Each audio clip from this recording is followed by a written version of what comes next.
Really, I didn't expect that I'd be on the Today Show for such a somber occasion. I want America to understand this week it's going to get bad, and we really need to come together as a nation. I heard the stories that you were just playing. Young people out on beaches. We see here in D.C. That the district set up a cam for people to watch the cherry blossoms. You look on the cam, you see more people walking around than you see cherry blossoms. And this is how the spread is occurring. And so we really you don't think people are taking it seriously? I think that there are a lot of people who are doing the right things, but I think that, unfortunately, we're finding out a lot of people think this can't happen to them. When you look at what's going on in New York, and we said this at the beginning of our 15 Days to Stop the Spread initiative, that the numbers you see reflect what happened 2 weeks ago. We don't want Dallas or New Orleans or Chicago to turn into the next New York, and it means everyone needs to be taking the right steps right now, and that means stay at home. Yeah. I hear the urgency in your voice, sir. I wanted to ask you, actually, because the president tweeted just last night around midnight, and he said, and I can put it up on the screen, "We cannot let the cure be worse than the disease. At the end of the 15-day period, we will decide which way we want to go." What does that mean? Well, it means that our 15 Days to Stop the Spread initiative really was based on the fact that when it came out a week ago, we were about 2 weeks behind Italy, and we really hoped to instill a sense of urgency across America. That includes pulling down elective surgery cases, and I have a op-ed about that. That includes our social distancing measures. Stay at home. Don't take any unnecessary travel. Avoid groups of larger than 10. That includes not teleworking. And again, there are parts of the country that are doing it, but these mitigation measures work preventatively. They work best the earlier you do them, and people are still reacting and waiting to see spread before they decide to get serious. Well, we talked last week, Dr. Adams, and you acknowledged that it's likely going to have to be more than 15 days that we take these measures. And again, this is the hazard of trying to interpret a tweet. But it sounded like the president was at least considering ending these measures after the 15-day period when he says, at the end of the 15-day period, we will decide which way we want to go. We don't want the cure to be worse than the disease. That sounds like he's worried that what we're doing to stop it is worse than the virus itself. So where do you come down on that? Well, Savannah, as the nation's doctor, I'm here to help America understand how we need to respond to this. And where I come down is that every single day counts. Every single second counts. And right now, there are not enough people out there who are taking this seriously. And you just see it looking in California, people on the beaches. You see it in Washington, D.C., the people out looking at the cherry blossoms. We need to take this seriously. We've talked a lot about that graphic. Everybody's seen it now about flattening the curve. This is the effort we're all collectively involved in right now. If we're not testing as much as we could be, how will we know? I mean, what's your progress report on where we are on flattening the curve when you have places like New York State saying, we're not testing you anymore unless you come in here to the hospital? So if you're not testing, how will we know if these measures are working?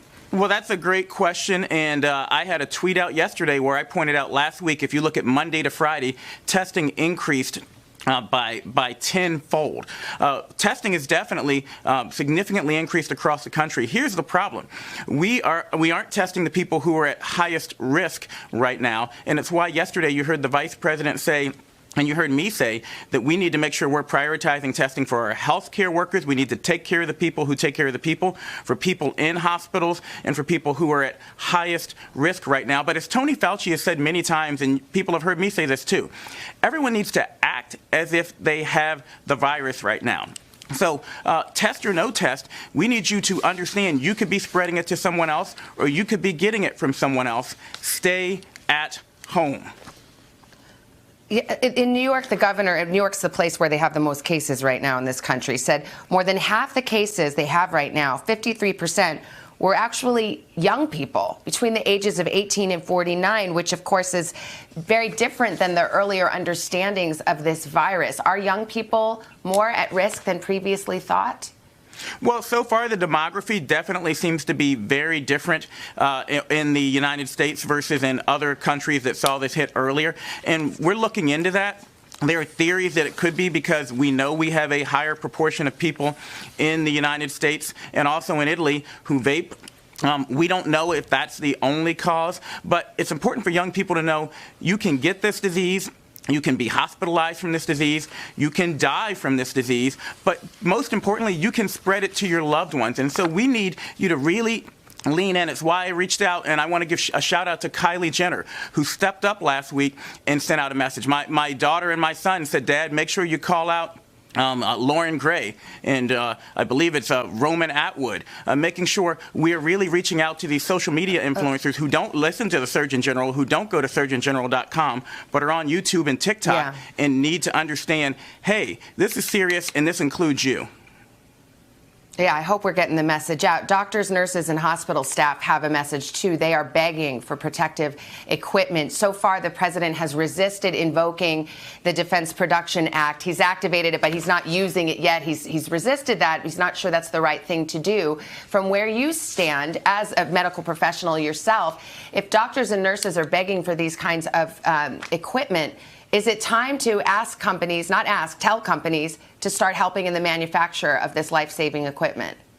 Well, a couple of things there. These are my colleagues. These are my friends. And I'm getting texts all through the night, every minute from people. And I want you all to know, as Surgeon General and as your colleague, I will not rest. I have not rested. I won't rest until we make sure the people who are taking care of the people get what they need to stay safe. Now, you asked about the Defense Production Act.